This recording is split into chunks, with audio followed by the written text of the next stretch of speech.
오늘 찬양대 감사를 드립니다.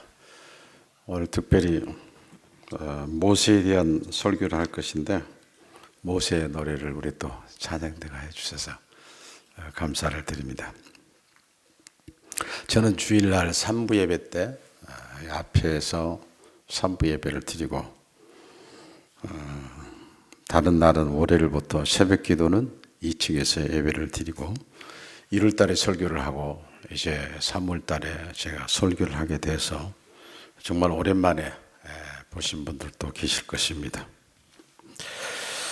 한국교회가 대부흥의 역사가 일어났을 때 목사님들은 설교를 굉장히 쉽게 하셨습니다. 부흥사 목사님들도 굉장히 쉽게 하셨고 여의도 광장에서 엑스포 74가 있었을 때 엄청난 많은 인원들이 모였지만은 그곳에서도 그 설교는 대단히 쉬웠습니다. 그 당시에 설교를 쉽게 하신 목사님의 대표적인 분은 여러분이 잘 아시는 영락교회 한경직 목사님이셨습니다. 또 하나는 한국교회가 크게 부흥할 때 목사님들께서 기도를 굉장히 강조하셨습니다. 그러다 보니까 산에는 기도원이 많이 생겼고, 그리고 목사님들이 기도를 강조하면서 기도의 능력들이 막 일어났습니다. 기도원에서, 교회 안에서 초대교회 같은 기적의 역사가 이 시대 가운데서도 일어났던 것입니다. 성경에 보면 수많은 사람들의 이름이 나오는데 그 이름은 2,900명 내지 3,000명이 나옵니다. 그들의 이름을 하나님이 기록하시면서 그들이 어떻게 살았는가? 그러면서 이 시대를 살아가고 있는 우리들에게 말씀하고 계십니다. 너희는 어떻게 살 거냐? 이 말씀을 할 때도 하나님은 성경에 보면 굉장히 이야기처럼 전개해 나가고 있습니다. 그러므로 성경은 우리가 히브리어를 알지 못해도 신약의 헬라어를 알지 못해도 누구나 알 수 있도록 기록이 되어 있는데 그래서 성경을 많이 읽는다고 하는 것이 굉장히 중요합니다. 그래서 우리나라는 현대인 성경이라든지 공동 번역이라든지 쉬운 성경이라든지 새 번역이라든지 많은 번역책 성경들이 많이 나와 있습니다. 목회자들은 특별히 성경을 잘 이해가 안 될 때는 주석을 가지고 있기 때문에 주석을 또 보면서 말씀을 전하기도 합니다. 우리가 또 큰 성경을 보면은 아래에 보면은 그 주석이 대강 나와 있습니다. 오늘 설교 제목이 고난과 하나님의 비밀입니다. 고난이라고 하는 말을 들으면 우리는 성경에 나오는 인물들을 보면 그들이 평탄한 삶을 살지를 못했던 것을 봅니다. 고난의 삶을 살았습니다. 그 중에 저는 몇 사람을 이 시간에 소개하려고 합니다. 노아에 대해서 함께 생각해 보기를 원하는 것은 하나님께서 어느 날 노아를 부르셨습니다. 세상을 보니까 죄악으로 가득 찼는데 물로 이 세상을 내가 심판해야 되겠는데 너가 배를 지어라. 그러면서 하나님이 설계도를 주십니다. 그 설계도대로 노아는 방주를 지었습니다. 방주를 다 짓고 나니까 하나님께서 동물 한 쌍씩을 배로 다 드리라고 말합니다. 그러고 난 다음에 8 식구가 들어갔습니다. 마지막에는 하나님께서 천정에 달려있는 방주의 문을 닫았습니다. 어느 누구도 이 문은 열을 수가 없었던 겁니다. 그런데 문제는 이제부터 동물들의 밥은 누가 줘야 합니까? 그 많은 동물들의 밥을 누가 줘야 합니까? 노아의 8 식구가 줘야 합니다. 동물들의 배설물을 누가 채워야 합니까? 그것도 노아의 가족이 치워야 합니다. 언제까지 치워야 됩니까?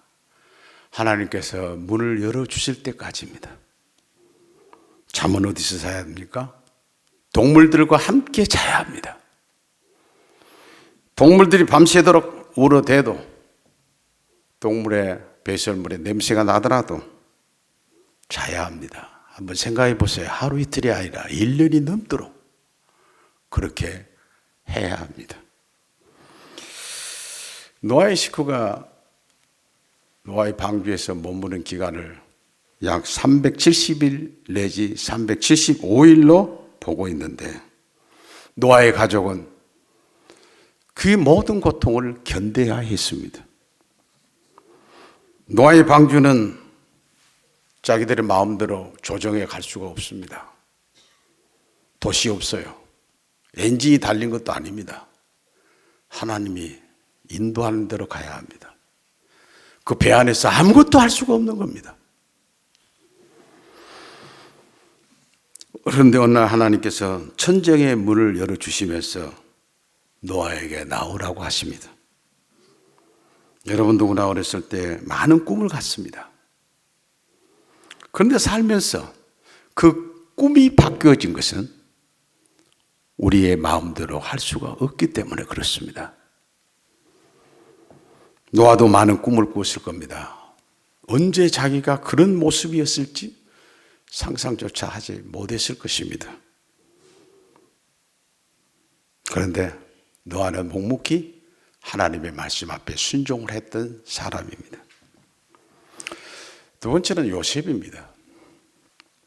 어느 날 요셉의 아버지가 요셉에게 말씀을 하십니다. 얘야, 너 형들이 양을 치고 있으니까 양을 치는 곳에 가봐라. 그리고 형들이 잘 계시는가 봐라.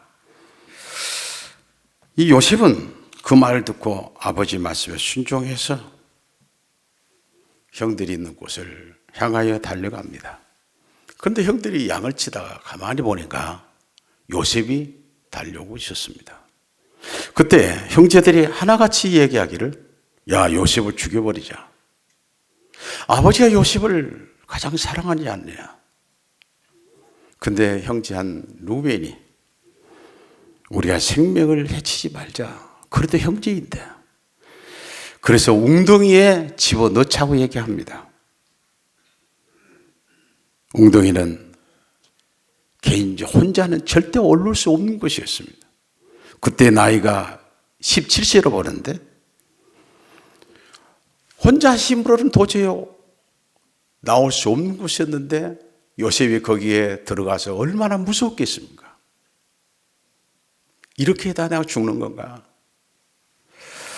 아무리 소리를 치고 울어봐도 해결될 수 없는 일이었습니다. 그런데 형제 유다가 또 얘기를 합니다. 우리 죽이지 말고 우리가 애굽에 있는 사람들에게 장사하고 다니는 사람들이 지나가는데 그들에게 팔자. 그래서 요셉이 팔려간 곳이 애굽의 지휘대장 보디발의 집으로 팔려갑니다.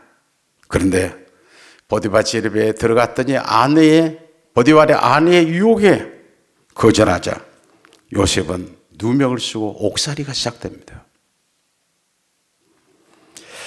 어느 날 애굽 왕이 꿈을 꾸는데 꿈을 해석할 사람이 없습니다. 그런데 이 요셉이 꿈을 잘 해석한다는 이야기를 듣고 욥이 가서 애굽 왕의 바로의 꿈을 해석을 해 주었습니다. 그 기회를 통해서 애굽 왕이 요셉을 애굽의 총리로 임명을 합니다. 자기는 잘 모르지만 이런 과정을 통해서 하나님은 요셉을 그곳에서 훈련시키고 있었습니다. 자기 민족을 구원해내는 위대한 지도자로 훈련시키는 과정이었습니다. 그런데 그건 본인 자신도 사실을 몰랐던 것입니다. 그 다음에 한 사람 바울입니다. 바울이 예수 믿는 사람들 잡아 죽이러 다니는데 앞장섰던 사람입니다. 핍박하고 예수 믿는 사람을 죽이는데 앞장서서 고발하고 그런 일을 했던 사람인데 어느 날 하나님께서, 그때 이름은 사울이었습니다. 다메섹 도상에서 직접 예수님이 나타나셔서 말씀하십니다. 사울아 사울아 어찌하여 네가 나를 핍박하느냐. 이 과정을 통해서 바울은 예수님을 만나고 예수님을 전하는 사람이 되었습니다. 바울은 복음을 전하기 위해서 생명을 걸었습니다. 그리고 아시아로 복음을 전하러 가기를 원했지만은 하나님께서 허락하지 아니하고 유럽으로 복음을 전하러 가도록 하셨습니다. 그렇지만은 바울은 아무 불평하지 않았습니다. 바울은 하나님께로부터 많은 능력을 받았던 사람입니다. 그래서 많은 사람의 병을 낫게 했습니다. 죽었던 사람도 살렸습니다. 그런데 자기에게는 병이 있었습니다. 그런데 자기의 병이 굉장히 고통스러웠기 때문에 하나님께 기도하기 시작했습니다. 하나님, 내 병 좀 낫게 해주십시오.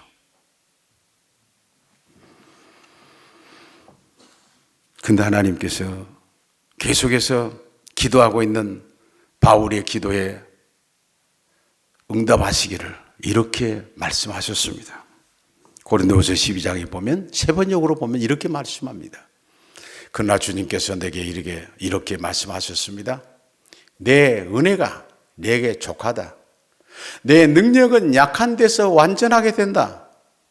그러므로 그리스도의 능력이 내게 머무르게 하기 위하여 나는 더욱더 기쁜 마음으로 내 약점들을 자랑하려고 합니다. 하나님은 바울의 그 기도를 들어주지 아니합니다. 그래서 바울은 평생에 자기가 안고 있던 병을 안고 살아갑니다. 하나님 허락하지 않으니까. 마지막으로 오늘 본문의 말씀, 모세에 대한 말씀입니다. 애굽의 바로왕이 보니까 포로가 된 이스라엘 백성들이 막 이 민족이 번성하기 시작합니다. 아이를 낳으면 굉장히 튼튼한 아이를 낳고 번성하기 시작하니까 명령을 합니다. 이제 남자를 낳으면 죽여라. 그때 당시에 모세가 이 세상에 태어나게 됩니다. 모세 어머니 요게벳은 모세를 3개월 동안 숨겨서 키웁니다. 더 이상 숨겨서 키울 수가 없었게 될 때에 모세 어머니 요게벳이 갈대 상자를 만들어서 나일 강가에 띄우고 갈대 사이에 숨겨뒀습니다. 모세 어머니가 이렇게 한 것은 모세에게 임하신 영적 하나님의 지혜였습니다. 어머니 요게벳과 누나 미리암이 이 갈대 사이에 띄워진 그 안에 있는 모세를 바라보면서 어떤 마음이었을까요? 그리고 어떤 기도를 하나님 앞에 드렸을까요? 그때 바로의 딸이 목욕하러 나일 강가에 거닐다가 갈대 상자 안에서 울고 있는 아이의 음성을 듣습니다. 하나님은 한치의 오차도 없이 바로의 딸이 듣게 하시고 상자를 열어 보게 하시고 불쌍히 여기는 마음을 주셨습니다. 그리고 왕궁에 데려가 양육하게 되는데 이것은 모세 어머니의 응답이었습니다. 모세가 나이가 40세가 됐을 때 광야로 쫓겨나야 하는 어려움을 당합니다. 모세 생애를 세 부분으로 나누면 왕궁에서 40년, 광야에서 40년, 그리고 하나님의 명령을 행하는 기간이 80세부터 120세, 그래서 40년이 걸렸습니다. 이때 모세는 하나님의 명령을 행하는 기간에 특별히 바로 왕 앞에 가서 자신의 민족을 해방시킬 것을 요구합니다. 죽을 수도 있었습니다. 하나님으로부터 십계명을 받습니다. 그리고 이스라엘 백성들에게 이 십계명을 가르칩니다. 그리고 출애굽하도록 했습니다. 그러나 자기는 출애굽을 하지 못했습니다. 느부갓산에서 그가 죽습니다. 이런 과정을 통해서 모세는 자신이 자기 민족이 죽을 뻔하는 일도 많았습니다. 가장 잘 도와줘야 될 형과 누나가 모세의 권위에 도전하고 비방을 했습니다. 그러나 모세는 하나님께서 맡겨준 사명을 끝까지 다 마치고 120세가 되어서 하나님의 품에 조용히 안깁니다. 오늘 설교의 제목이 고난을 통한 하나님의 비밀입니다. 노아는 온 생애를 하나님께 붙들려서 오직 순종만을 하며 살았습니다. 하나님이 물로 세상을 심판할 때 그러나 노아의 8식구만은 살았습니다. 8식구가 살았을 때 노아는 어떤 생각을 했을 거예요? 야, 지금까지 내가 힘들었지만 하나님 우리 가족을 살려주시려고 했구나. 비밀이라고 하는 건 모든 사람이 다 아는 것이 아닙니다. 우리 믿는 사람에게는 하나님과 내 사이에 있는 것이 비밀입니다. 사람과 사람 사이에 비밀이 있다면 그것은 상대방만 압니다. 어떤 면에 하나님께 주시는 마음은 남편도 모르고 아내도 모릅니다. 신앙이 똑같을 수가 없습니다. 그래서 요셉은 살면서 수많은 억울함을 당합니다. 자신의 형제들이 요셉을 종으로 팔았지만은 그것까지도 종으로 판 것까지도 하나님의 비밀로 여겼던 사람이 요셉입니다. 수많은 억울함과 고난을 당했지만은 그 모든 과정을 통해서 자신의 민족을 구원하시려고 하는 하나님의 비밀을 그는 끝에야 알았습니다. 바울은 예수 믿는 사람들을 죽이는데 앞장을 섰지만 그러나 하나님께서 바울을 통해서 일하시려고 하는 하나님의 뜻을 깨닫고 자기로 마음대로 할 수가 없는 걸 알고 그것이 바로 하나님의 비밀임을 깨닫고 마지막 세상을 떠나기 전까지 하나님의 말씀 앞에 순종했는데 그가 세상을 떠나기 전에 이런 고백을 합니다. 디모데후서 4장에 보면 나는 선한 싸움을 다 싸우고 달려갈 길을 마치고 믿음을 지켰습니다.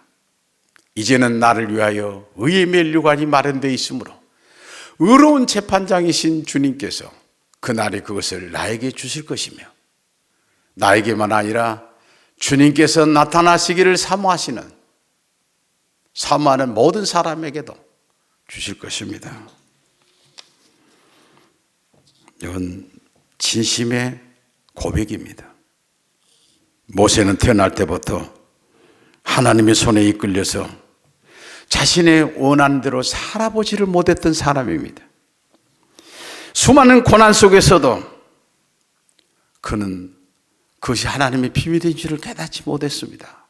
그러나 하나님의 말씀 앞에 순종해야 된다는 걸 알고 마지막까지 그는 자기에게 맡겨진 일을 다 감당하다가 하나님 품에 안겼습니다. 그런 모세를 하나님이 이렇게 성경에 신명기 34장에 기록을 하고 있는데 이렇게 기록합니다. 모세가 죽을 때에 나이가 120살이었으나 그의 눈은 빛을 잃지 않았고 기력은 정정하였다.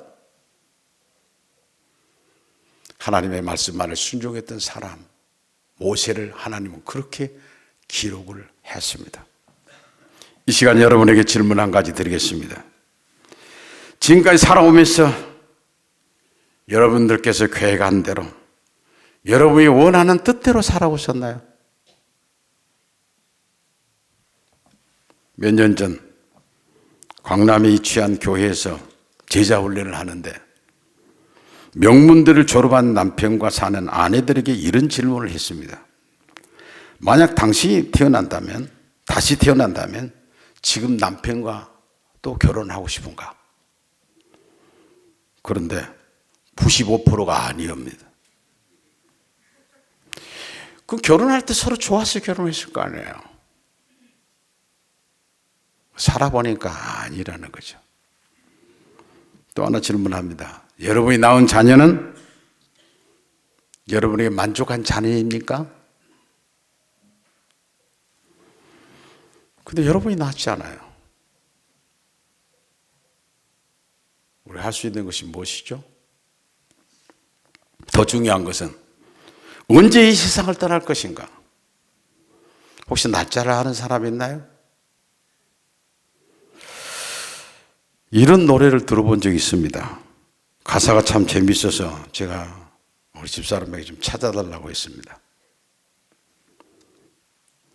70세에 저 세상에서 날 데려오려거든 오직 아직 쓸만해서 못 간다고 절해라.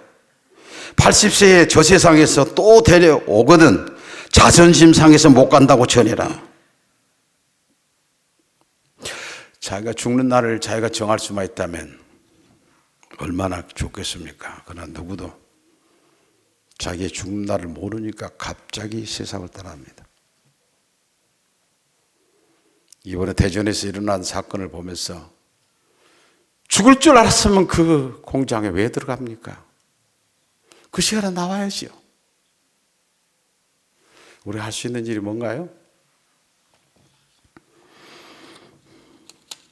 여러분 중에 지금도 병과 싸우고 물질 때문에 고통을 하고 자녀 때문에 아픔이 떠나지를 않고 사업 때문에 직장을 잃고 고통한 분들이 계시지 않나요? 근데 말입니다. 그것조차도 하나님의 비밀일 수 있다는 사실입니다. 아직은 내가 잘 모르지만 내가 가는 길이 죄가 많아서가 아니라 나를 향한 하나님의 비밀이라면 힘들고 어려운 이 시대 속에서 우리는 어떻게 살아가야 할까요? 오늘 네 사람을 여러분이 소개했지만은 자신의 마음대로 살지 못한 그들과 하나님은 동행을 해 주었습니다.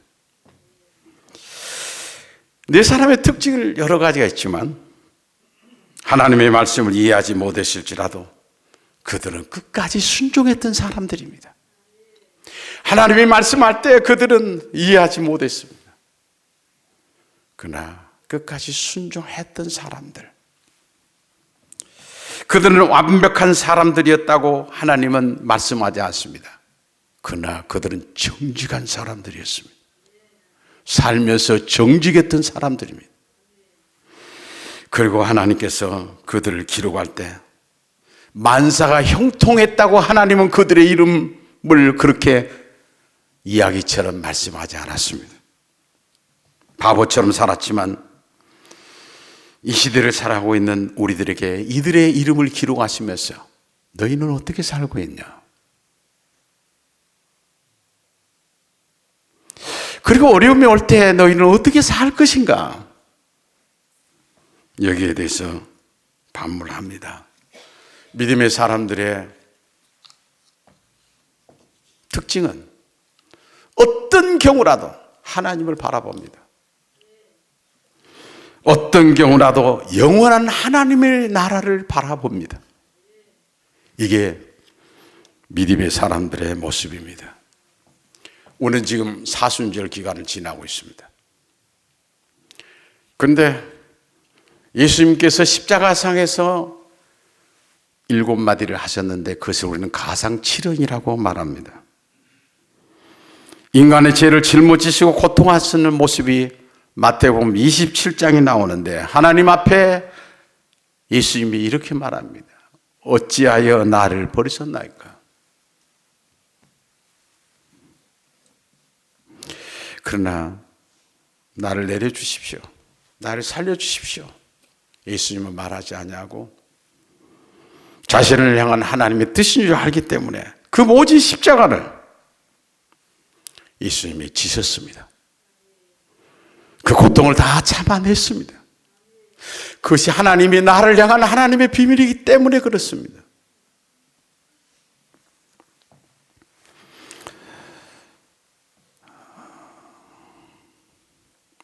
마지막으로 저는 5년 전에 찬양대에서 요괴배스의 찬양을 들은 적이 있습니다. 그때 큰 은혜를 받았어요. 이 앞에서 제가 설교자로 앉아 있을 때 그 찬양을 하는데 얼마나 그때 감동이 됐는지 모르겠어요. 그리고서 뒤 배경이 나오는데 그 뒷 배경을 보면은 영상으로 나오는 그 배경이 모세의 생애를 한순간에 다 볼 수가 있어요. 나서부터 끝까지. 저는 설교를 준비하면서 이 요괴비스의 노래가 계속 생각이 나요. 그래서 우리 권지영 지휘자님께 말씀을 해서 그 찬양을 오늘 좀 했으면 좋겠다고 솔리스트들에게 좀 부탁을 했으면 좋겠다고 했더니 2부부터 지금 찬양을 하는데 오늘 제가 설교했던 모든 부분들을 이 영상 속에서 우리가 보게 될 겁니다. 지금도 힘들고 어려운 고통 가운데 있는 분들이 나가면서 눈에 눈물이 흥건히 지어서 가는 분들을 보았습니다.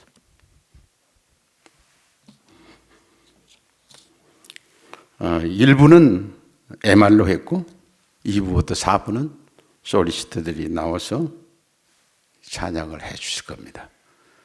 이제 3부에 우리 솔리스트 나와서 좀 찬양해 주십시오. 우리 먼저 한번 박수 한번 하겠습니다. 고맙습니다. 감사합니다.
상자를 덮고 강가에 띄우며 간절히 기도했겠지.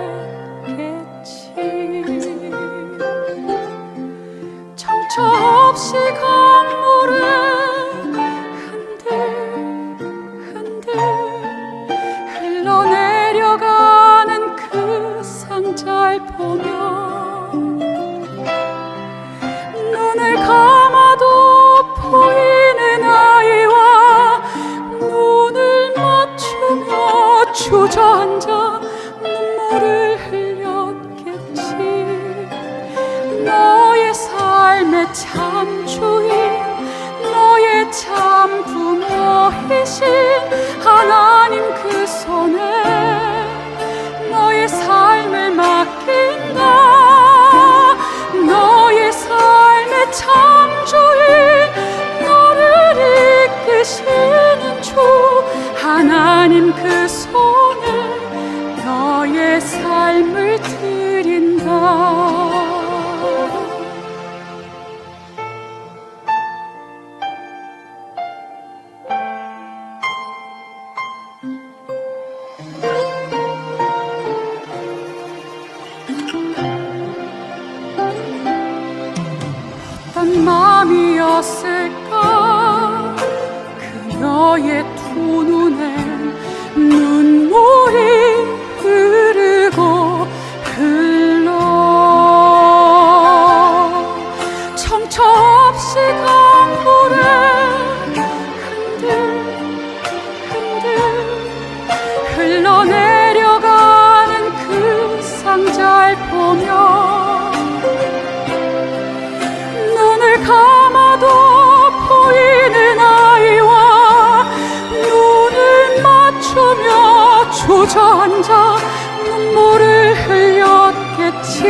부모이신 하나님 그 손에 너의 삶을 맡긴다.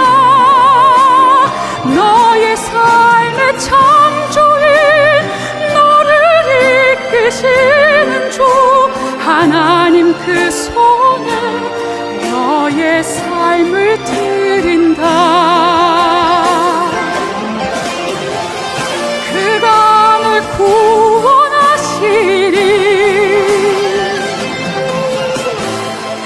그가 널 이끄시리라.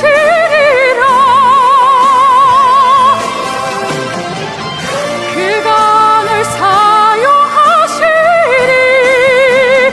그가 너를 인도하시리.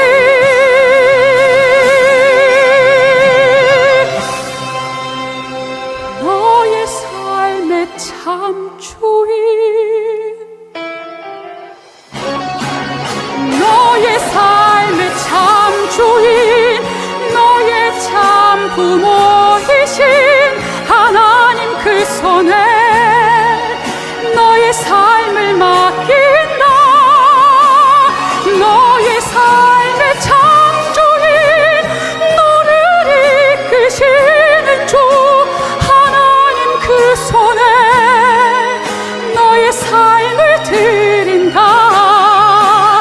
너의 삶의 참주인 너의 참 부모이신 하나님 그 손에 너의 삶을 맡긴다.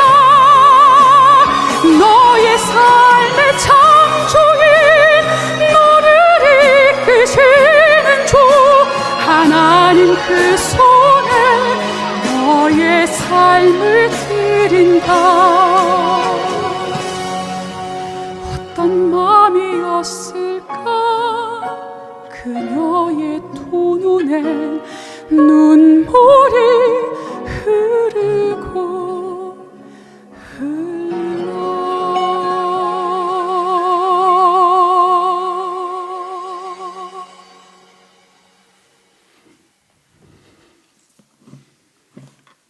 감사합니다.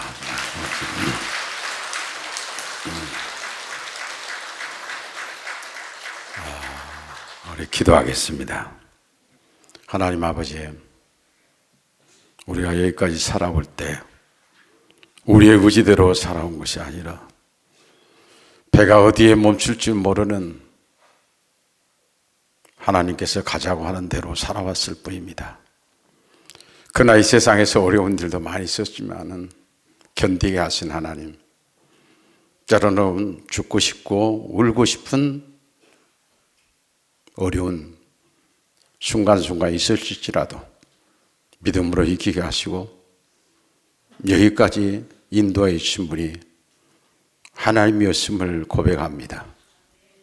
하나님 아버지, 지금의 현실이 힘들고 어려울지라도 하나님께서 우리 옆에 바짝 계시고 우리를 인도해 가시는 하나님을 바라보면서 끝까지 믿음으로 승리하게 하시고, 노아를 하나님께서 붙이셨고 요셉을 하나님께서 살려주셨고 바울을 끝까지 붙잡아 주셨고 모세를 사용했던 것처럼 주님 앞에 설 그날까지 우리가 아름답게 귀하게 사용되는 축복의 사람들로 살게 도와 주옵소서.